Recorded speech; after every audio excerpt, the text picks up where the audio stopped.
Hey everyone, I hope you guys are having a fantastic day. If you're new to the channel, you know what to do. Hit that subscribe button and consider liking this video. In today's video, we're going to be going over something extremely important for the BMW E46, and that is your coolant buffer. So many do not know that the coolant buffer zone, or just the coolant dial in the BMW E46, is extremely inaccurate. Coupled with the BMW coolant issues that these E46s have, your car can overheat extremely easy. And basically right now, when you're at operating temperature and you're driving, the dial is straight up and down on the dashboard, which I'll show you guys in a second. That is basically operating temperature, and that's anywhere from 75 to 115 degrees Celsius. That is such a broad range. Today we're going to fix that range, make it a lot smaller, and basically you'll know what the actual temperature of your car is when driving to avoid your car from overheating. Because if your car is at 115 and it creeps up, bam, so quickly your car can overheat without you even knowing, causing you to pull over. And if your car overheats bad enough, you can warp your block, need a new engine. It's not a fun day. This simple little mod done with BMW Scanner PASoft is super easy to do. I'm going to show you guys how to do it.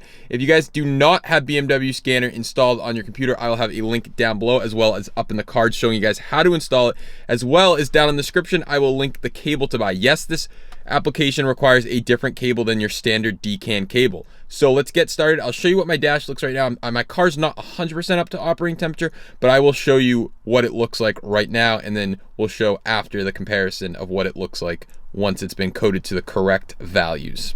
So that is what my car is currently sitting at. Let's compare after to see if it worked. I know my car is currently off, but we need it off. We need it in position 2 and connected to BMW Scanner. So I'll catch you guys in a screen recording.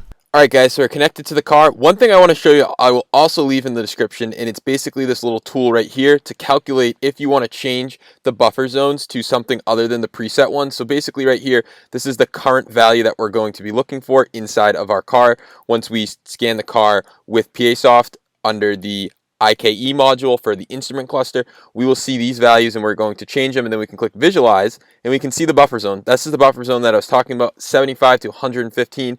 We have a pre-facelift, and if we had a facelift, we check this and it does look a little different. So this is the values you want to look for if you have a pre-facelift. These are going to be your starting values, and then you can go in here and change them and then click convert to hex, and then it will tell you what to put into PASoft. I'm going to be using the standard ones that most people use. This wasn't discovered by me. This was discovered on E46 Fanatic by someone named Terra Phantom. Very smart guy. He was the one that discovered this. I'm just showing you guys this to make it easy and make your lives easier. So this is kind of the application. I have a pre-facelift, so these are the values that we're going to be looking for, and we're only going to be changing.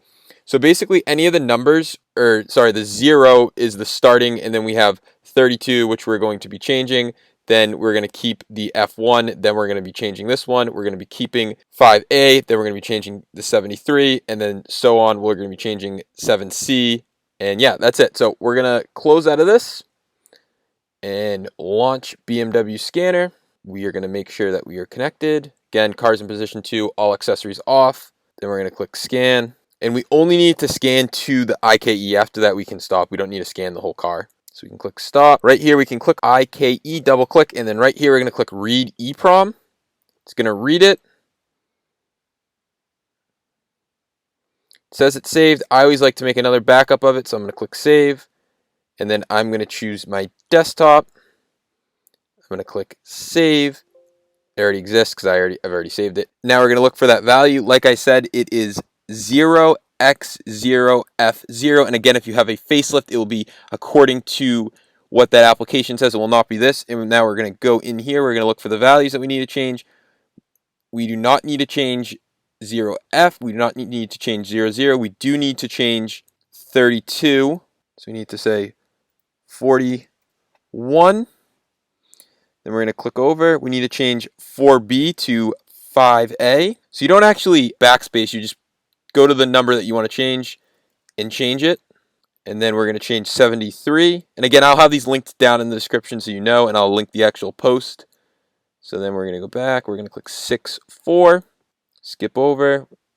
And then under 7C, we're going to change it to 6E, skip over one more. And then under 7D, we're going to change that to 73. Now let me just double check to make sure these are right. All right, so everything looks good. We can press write EEPROM, and your cluster is going to freak out. We can just click save, or yes rather, and then we're going to save another one. We are going to just throw it in BMW scanner one, just so I know it's in a different folder. And your cluster is going to make some weird noises. It's going to verify it.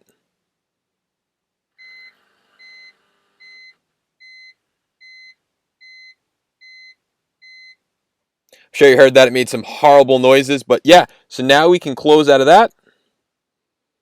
And we can go here. We can see our new values of what we set right under here. We have 41, 5A, 64, 6E, 90, 73. Those are all the values that we touched. I'll have them listed on the screen. I'll also link them down below. But yeah, those are the values that we changed. Like I said, I didn't actually go in and do any different ones, and you can see what they represent. I just kind of changed them to be, right now it's going to be, the low end is going to be 65 to 75. At 12 o'clock, it's going to be 90 to 100.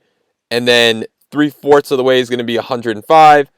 Red zone is going to be 110 to 115 Celsius. So it's going to be a lot more accurate of what we're running and find out if we're overheating. So let me show you what the car currently looks like now. But we can just close out of this.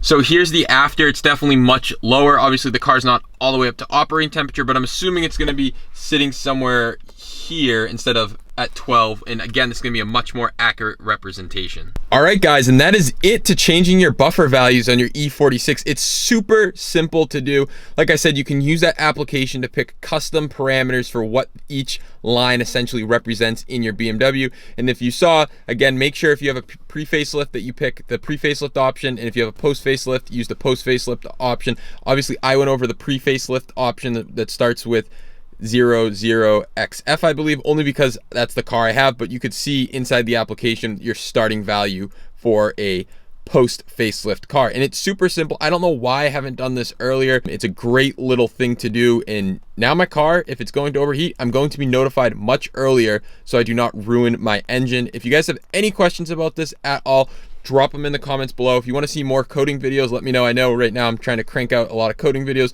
only because it is winter and it is cold out, so staying inside is kind of the best thing to do right now. And yeah, so if you guys have any suggestions for more coding videos or any other BMW related content you want to see, E46 related, general, or even F10, let me know. I'll be happy to do so. Also, check out my Amazon and ECS affiliate link down below. Check out my link down below to set up BMW Scanner by PASoft. And if you guys have any questions related to this, drop them in the comments below. Thank you so much for watching. Don't forget to subscribe, and I'll catch you guys in the next one.